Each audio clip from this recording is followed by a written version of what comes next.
Ya, ini kalau kita kembali ke Tinkercad ya, di sini kalau kita kasih kata kuncinya induktor ya, Anda bisa cari di sini.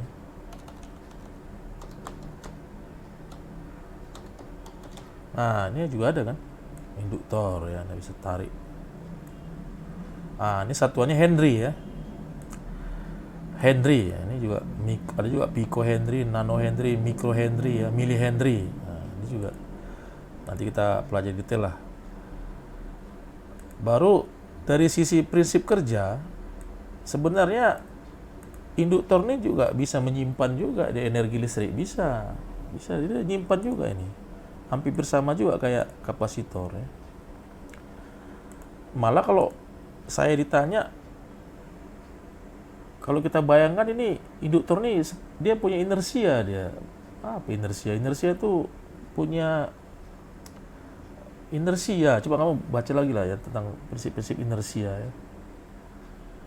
Jadi kumparan ini cenderung mempertahankan kondisinya gitu. Dia agak-agak anti terhadap perubahan gitu. Kalau layaknya motor itu, motor kan kalau kamu putar porusnya kan cenderung tetap berputar kan ya. Ya, memang akhirnya dia berhenti karena gesekan ya. Tapi namanya benda berputar kan dia cenderung mempertahankan putarannya kan. Jadi gesekan lah yang membuat dia berhenti ya. Makin lama makin pelan makin berhenti. Demikian juga nanti kita pelajari kalau prinsip kerja dari kumparan ini dia bisa juga dianggap seperti tadi motor tadi ya, dia seperti benda berputar gitulah. Bisa kamu bayangkan kumparannya seperti benda berputar gitu. Jadi ada kecepatannya. Enggak lah, tapi anggaplah seperti itu. Jadi dia seperti ada inersianya gitu ya, kumparan. Bahkan nanti kalau kita sempat kita pelajari RLC ya. Jadi RLC itu rangkaian yang menggabungkan antara R resistor, L itu induktor dengan C kapasitor. Ini RLC ini dia menarik pula itu. Dia bisa menghasilkan sinyal itu, sinyal misalnya sinusoid gitu ya. Macam-macam itu. Pada waktu kita pelajari ya, dengan menggunakan 3 buah komponen ini kita bisa buat pembangkit sinyal, namanya sinyal generator ya, pembangkit sinyal sinusoid misalnya, itu menarik itu pada waktu kita simulasikan. Dan jadi kumparan ini juga satu komponen yang sangat menarik kalau kita pelajari cara kerjanya ya. Oke, itu komponen tadi nomor 4. Nah, komponen nomor 5 ya, nomor 5 itu namanya dioda ya, dioda. Nah, dioda ini adalah satu komponen yang listrik yang agak unik dia, di mana dia hanya bisa menghubungkan listrik itu pada arah tertentu gitu. Ini kalau kita cari sini apa? Dioda.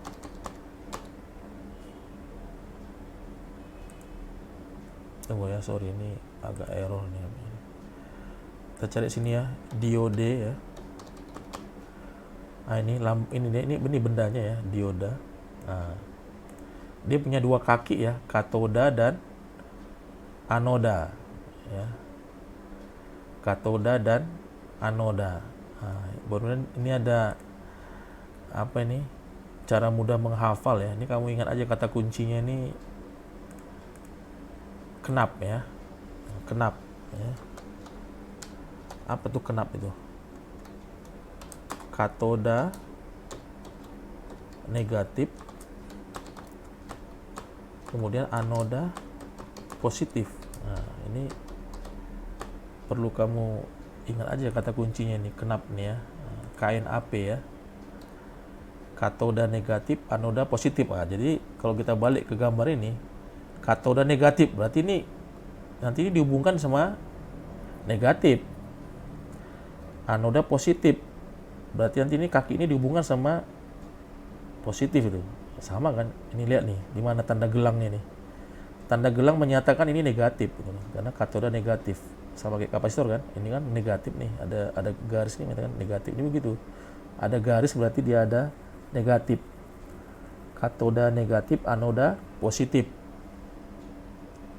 Nah, lambangnya kita review lagi, lambangnya seperti ini kan. Dia garis, kemudian ada segitiga gitu kan. Ingat nggak? Ya kan? Nah, ada segitiga gini. Kemudian sini garis lagi gitu. Nah, ini lambangnya. Nah, ini panah ini menunjukkan arah arusnya. Berarti kalau tadi ini katoda negatif, anoda positif, harus mengalir dari positif ke negatif. Berarti yang mana anoda itu? Berarti ini anoda. Sorry, ini satu lagi tambahin. Ini ada garis satu lagi di sini ya, gini dia. Ini baru lengkap nih. Ini lambang dioda ya. Jadi garis panah, sini ada garis lagi. Nah, ini artinya panah ini menunjukkan arah arus. Berarti ini dari arus mengalir dari kiri ke kanan gitu kan. Berarti yang di sini apa? Di sini anoda berarti. Ya, di sini anoda. Di situ anoda.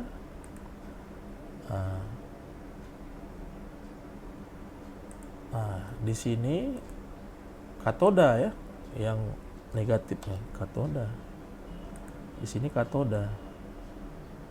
Kira-kira gitu ya. Jadi anoda, ini katoda, dioda. Kemudian ada sekarang jenis dioda yang malah jadi bintangnya, dia jadi yang paling populer ya. Ada satu dioda unik ya. Itu disebut dengan LED ya. Jadi LED itu singkatan dari light emitting dioda ya. LED itu light emitting dioda. Artinya dia itu dioda, tetapi dia menghasilkan cahaya, dia mengeluarkan foton. Foton itu kan cahaya ya. Jadi sebenarnya LED itu dioda, tapi dia dioda yang unik di mana ketika dia bekerja, dia menghasilkan foton atau menghasilkan cahaya. Nah, lama-kelamaan justru cahaya ini yang kita pakai gitu. Jadi LED ini akhirnya aplikasinya justru untuk penghasil cahaya gitu. Padahal tadinya LED itu ya dioda yang penyiarah aja, dia hanya bisa meneruskan arus dalam arah tertentu. Tapi karena dia menghasilkan cahaya, lama-lama justru LED itu dipakai karena cahayanya gitu. Nah, itulah uniknya kan. Jadi malah cahaya yang dihasilkan dibanding sama powernya, dia itu termasuk yang paling baik. Artinya untuk menghasilkan cahaya sekian terangnya dibandingkan antara LED dengan sumber cahaya lain, ternyata LED ini yang paling efisien powernya. Artinya dengan daya kecil, misalnya cukup 1 watt saja, tapi cahaya yang dihasilkan itu sangat terang gitu ya. Dibandingkan 1 watt dengan pakai sumber lain, misalnya bola lampu pijar, 1 watt itu nggak ada cahayanya itu. 5 watt aja kecil sekali. Nah, tapi kayak LED ini 5 watt tuh ya udah terang sekali tuh. Kita nggak perlu sampai 5 watt ya. Kalau pakai LED ya setengah watt aja udah terang dia. Makanya sekarang dioda aplikasinya malah jadi penghasil cahaya sekarang ya. Dan juga dipakai di macam-macam. Di LED ini dipakai di layar komputer, layar TV ya. LED itu dipakai di layar TV, layar komputer, layar handphone ya. Malah untuk reklame besar billboard di Megatron namanya, yang kamu jumpai di jalan raya itu kan ada tuh TV besar itu yang pakai LED itu ya. Big screen sekarang tuh nggak lagi pakai layar kayak bioskop itu, nggak. Layarnya itu diganti dengan dioda ya. Jadi diodanya di array gitu, dibuat ribuan dioda gitu. Dengan ya ada komputer lah yang mengatur kayak pixel dia ya, sama kayak menulis di layar komputer lah. Sehingga dia jadi kayak big screen ya, bisa menampilkan video segala macam. Nah, itulah, jadi dioda itu salah satu jenis LED itu salah satu jenis dioda, tetapi penggunaannya lebih dipakai karena dia bisa menghasilkan cahaya yang baik. Nah, gimana lambangnya? Lambangnya ya mirip tadi, bedanya dia kalau bedanya ya, dioda itu dia punya ada kayak, nih saya tunjukkan ya.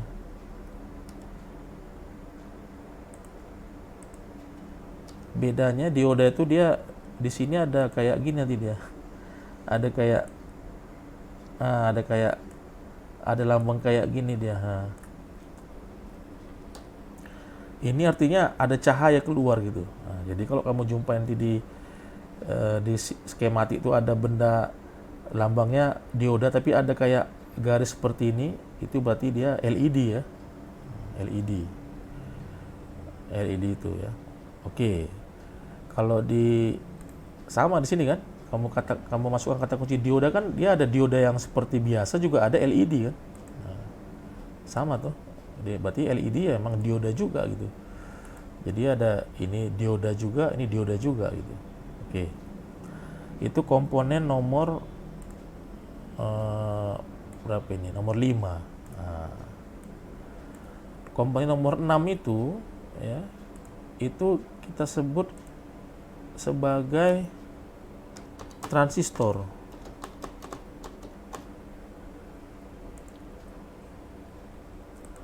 Nah, oke, jadi ini pengantar juga. Jadi transistor ini adalah satu komponen yang ditemukan sekitar tahun mungkin abad 20 lah ya, baru temukan ini ya. Transistor ini ditemukan abad 20 lah. Jadi transistor ini ya, kita gambar lambang dulu lah. Lambangnya itu dia biasanya dia ada garis gini ya. Kemudian dia ada lingkaran gitu ya.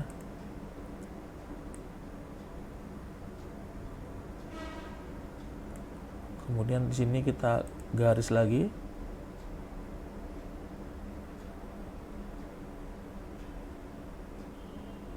Oh enggak ya. Dia gini, ini garisnya sampai sini gitu. Nah, ya kan. Kemudian di sini ada terminal juga, satu. Kemudian di sini juga ada terminal. Nah, gitu. Di sini kita kasih lagi garis lurus gitu.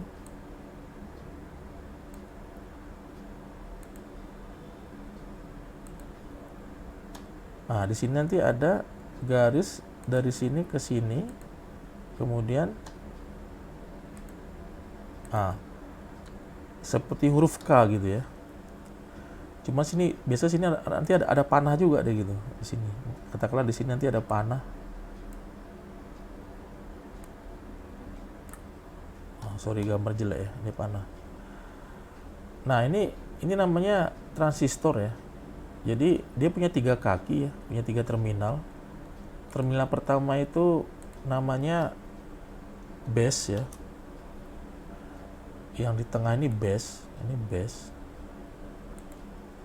Kemudian ada 2 terminal lagi ya.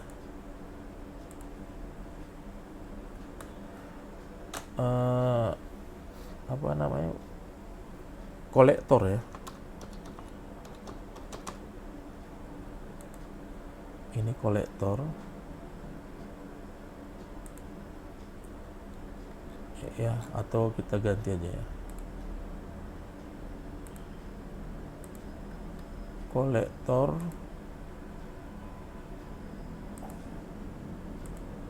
Ya, ini kolektor ya.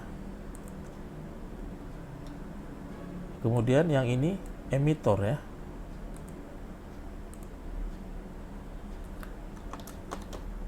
Emitter. Oke. Jadi base, kolektor, emitter. Nah, ini ada 2 jenis dia, NPN dan PNP ya. Itu nanti jelas detail. Penting ada 2 NPN. Nah, ini namanya NPN nih. Kalau dia emitternya keluar, kalau panah keluar ini di kaki emitter, NPN kira-kira gitu aja lah ya. NPN, PNP itu nanti kita jelaskan. Berarti dia ada 3 terminal ya, base, kolektor, dan emitter. Nah, transistor ini ya, ini kadang-kadang orang juga salah kaprah ini. Katanya Pak, penguat Pak. Penguat berarti masuknya kecil, keluarnya besar gitu. Pada kenyataannya tidak seperti itu ya. Bukan kayak kotak ajaib ya, kita kasih uang 1.000, tunggu besok jadi 10.000 gitu. Itu bukan, itu kan bukan menyalahi hukum kekekalan energi kan, nggak ada itu. Tapi yang dimaksud dengan penguat itu gini, jadi ini si transistor ini biasanya sumber arus besar tuh di sini dia dihubungkan di kolektor dan emitter. Ini arus besar nih. Si base ini arusnya kecil aja dia. Tapi si base inilah si on off-nya si transistor ini. Jadi transistor ini on off-nya dari base ini. Walaupun butuh arus kecil, tapi kalau nggak kamu kasih arus ya ini mati. Kalau posisi mati berarti tidak ada arus besar yang mengalir, kalau ini kan NPN ya, dari kolektor ke emitter. Ini jadi mati dia, kayak saklar itu ya off dia. Tapi kalau kamu kasih nanti arus kecil saja di base ini, adalah hitungannya kecil ya, hidup si transistor dia akan menyambungkan arus besar dari kolektor ke emitter gitu. Arus besar ini ya dari sumber juga lah, dari baterai misalnya kan. Misalnya aku bayangkan gini, ini kolektor ini kamu hubungkan sama baterai lah ya. Baru emitter ini nanti di bawah ini kamu hubungkan sama speaker gitu kan, kumparan speaker. Base ini kamu hubungkan sama mikrofon misalnya. Apa yang terjadi? Begitu mikrofon ini, misalnya kamu ngomong lah kan, bergetar deh kan, ada listriknya kan, kecil saja kan. Nah, listrik kecil tuh menghidupkan si transistor, maka arus yang besar ini akan menggetarkan si, katakanlah di bawah sini nanti ada speaker. Maka arus yang besar ini akan menggetarkan speaker. Itulah kita sebut sebagai ampli gitu kan. Jadi kamu ngomong aja sini pakai mikrofon gitu, halo gitu kan. Nanti arus yang besar itu akan mensuplai si loudspeaker besar, sehingga terjadi penguatan gitu. Kan bukan berarti penguatan dalam arti si transistor ini yang menguatkan energi dari base ini, enggak. Dia hanya berperan sebagai switch, tapi dialah yang nantinya melalui dialah arus besar itu bisa menggetarkan si speaker dengan input yang kecil saja dari base, sehingga terjadi penguatan kan. Oke, nanti detailnya kita pelajari berikutnya. Nanti transistor ini ada namanya gain ya, ada gain faktor ya, faktor penguatan. Misalnya kalau gainnya 1.000 berarti ya katakanlah arus dari B ke E ini ya, maksudnya arus dari C ke E ini 1.000 kali dari arus dari B ke E, demikian kira-kira ya. Oke, nanti kita pelajari itulah namanya faktor penguatan, namanya gain. Nah, terus berikutnya, transistor ini saat ini adalah salah satu komponen yang menjadi tulang punggung kemajuan teknologi. Kenapa? Kalau kita ngomong nanti CPU ya, CPU itu atau prosesor ya, mikroprosesor itu isinya kan di transistor itu. Jadi yang namanya otak dari handphone, otak dari komputer itu kan ada namanya mikroprosesor kan. Jadi mikroprosesor itu isinya adalah transistor. Nah, sekitar tahun saya lupa, mungkin 40-an, 50-an ada namanya transistor dari FET ya, MOSFET. Nah, ini hanya informasi saja lah. MOSFET itu ya transistor solid ya, tapi dia bisa dicetak di rangkaian IC gitu. Nah, ketika FET ditemukan, mulai dirangkai, mulai diproduksi di manufaktur di keping namanya IC. Mulai saat itulah perkembangan komputer itu terjadi. Artinya bisa diproduksi IC atau mikroprosesor yang ukurannya relatif kecil ya, mungkin luasnya nggak sampai dari 2 cm persegi ya, tapi isinya bisa sampai ratusan juta transistor. Dan transistor itulah yang menjadi otak dari, kita sebut sebagai CPU ya. Nanti dia bisa memproses data dia. Bahkan ujung-ujungnya bisa memproses video ya, audio segala macam. Itu lain cerita lagi, itu perkembangan komputer ya. Jadi selain hardware-nya berkembang, software atau algoritma juga mendukung ya. Itu nanti panjang ceritanya itu, ada juga DSP segala macam situ. Tapi yang penting kamu camkan untuk kamu bisa pikirkan bahwa perkembangan teknologi komputer ya atau telekomunikasi sekarang nih ya, handphone, smartphone nih otaknya itu kan namanya CPU ya. Nah, CPU itu isinya adalah transistor.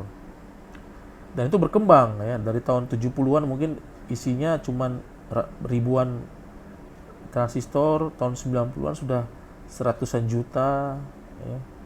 Kalau nggak salah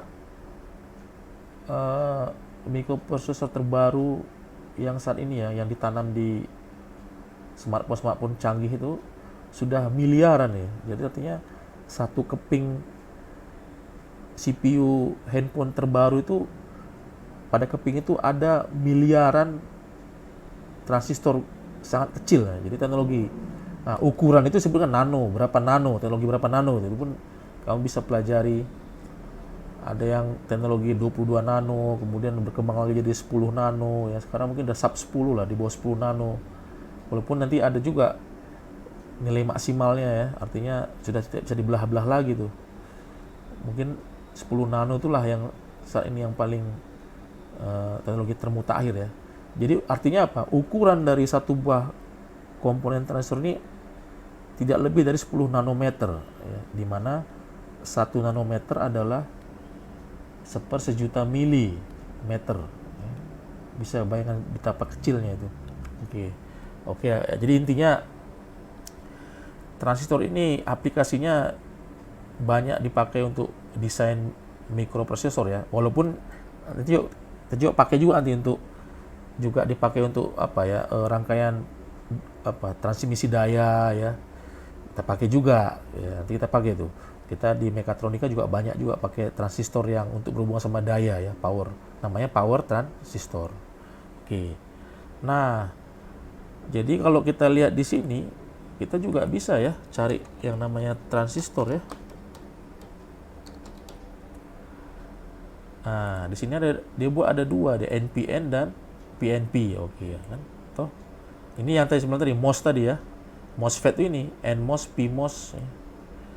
Oke, nantilah kita MOSFET kan. Nanti kita pelajari nih, kalau ada waktu ya kita bahas tentang MOSFET ya. Tapi yang sederhana kita pakai aja ini, ada dua jenis ya, NPN dengan PNP. Sekarang pengenalan aja. Kita sekarang tidak membahas dia dipakai di jari apa di rangkaian, tapi sekarang pengenalan fisik dulu aja. Jadi ini NPN ini juga kakinya sama ya. Ini kolektor, base, emitter. Demikian juga PNP juga sama, emitter, base, kolektor. Cuma nanti bedanya nanti kalau NPN ini emitter ini keluaran gitu lah. Jadi masuknya dari arus besar masuk dari kolektor keluar ke emitter. Base ini tadi arus pengendali lah. Ini base ini yang memati hidupkan transistor juga, dialah nanti yang kayak komandonya gitu. Eksekutornya si C dengan E ini. Nah, kalau PNP dia justru nanti keluarannya di ini, di kolektor ya. Ini outputnya, inputnya di emitter, kira-kira gitulah. Base juga sebagai pengendali gitu. Tapi nanti kita pakai aja nanti yang sederhana aja, kita pakai NPN aja, karena nanti terlalu banyak jenis juga mahasiswa jadi bingung deh. Kalau saya milih pakai NPN aja, jadi emitter selalu sebagai arus keluar dari arus besar gitu, arus masuknya dari kolektor. Base ini sebagai komando ya. Nah, itulah kira-kira transistor ya. Dia dipakai untuk daya lah ya. Artinya dengan komando kecil kita bisa mengendalikan arus besar gitu. Artinya dengan arus kecil kita bisa mengendalikan arus yang besar gitu. Itulah disebut sebagai penguat gitu kan. Juga nanti di sini ada namanya faktor penguat atau gain. Nanti kita pelajari. Nah, terakhir itu komponen terakhir itu yang ketujuh itu ini kita jarang pakai di pelajaran ini ya. Itu macam-macam tuh. Itu namanya SCR gitu ya. Atau triad gitu ya. Triak. Nah, itu saya tulisnya di sini. Itu kalau kamu kalau kita nanti belajar di elektronik arus kuat, itu baru nanti kita bisa temuin banyak lah ya. Karena mekatronika kita ini kan termasuk arus lemah, kita tidak akan banyak membahas ini. Tapi ya kamu bisa carilah di Google ya, apa itu SCR ya. Nah ini SCR ya, Silicon Control Rectifier ya, penyearah terkendali silikon. Ya, ini kamu bisa baca-baca ya. Tapi ini pada prinsipnya ini dipakai untuk kalau kita elektro arus kuat, misalnya kita mau membuat pembangkit daya gitu ya. Ini SCR, ini simbolnya ya. Loh Pak, kok mirip dioda Pak? Ya memang dia sebenarnya mirip dioda, ini kan sama nih, NPNP dia ya. Juga Pak, NPN juga Pak, ini transistor Pak. Iya, itu sebenarnya tetap itu. Jadi ada NPNP ya, dia NPNP ya. Kalau NPN kan transistor, ini NPNP gitu. Pak, lamanya kayak dioda Pak ya, karena kan sini juga ada arah arus kan ini. Anoda katoda, sini ada juga arah arusnya ya. Dia tidak, arahnya itu nggak sembarang juga gitu. Panah ini menunjukkan itu. Nah, juga teriak itu sebenarnya ya seperti SCR juga ya. Tapi tidak akan kita bahas detail di sini. Ya. Karena toh mirip-mirip juga ya. Cuma lambangnya beda lagi dia. Ini teriak ya. Nah, ini teriak. Loh, ini Pak kan dioda juga Pak. Tapi dia dioda yang dibuat apa ini? Samping-sampingan Pak. Ya, oke lah nanti kalau ada waktu kita bahas ya. Nah, jadi itulah. Jadi saya ulangin itu tadi ya, ada 7 komponen yang pembentuk listrik tadi ya. Ya, ini yang ketujuh itu SCR dan teriak. Ya. Jadi seperti itu ya. Untuk kuliah minggu ini, minggu depan kita akan teruskan untuk membuat rangkaiannya menggunakan menggunakan Tinkercad ya. Jadi minggu depan kita jumpa lagi, kita akan bahas satu persatu lagi lebih detail. Ya demikianlah kuliah minggu ini. Terima kasih untuk perhatiannya. Salam.